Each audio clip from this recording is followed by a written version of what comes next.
Hello everyone, I've got a really surprising fact about numbers to tell you about today. It's so surprising that even mathematicians are surprised by this. In fact, they can use this then to detect fraud, and it's called Benford's law.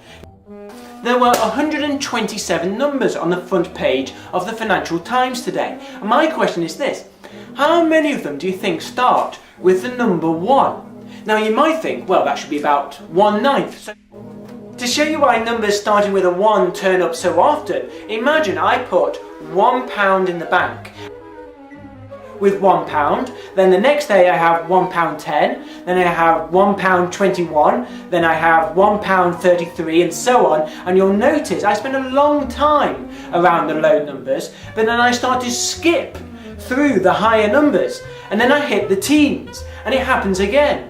I spend a long time between 10 and 20, but then I start to skip through the higher numbers. And even from this you can see that numbers starting with a 1 turn up about 30% of the time.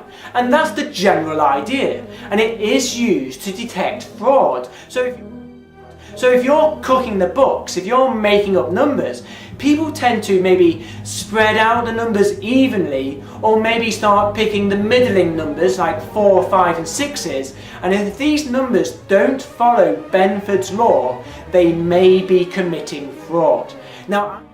Now, this isn't true if your choice is too random. If you went to random.org and generated a bunch of numbers, you'll find that numbers starting with a 1 will turn up about 1/9 of the time.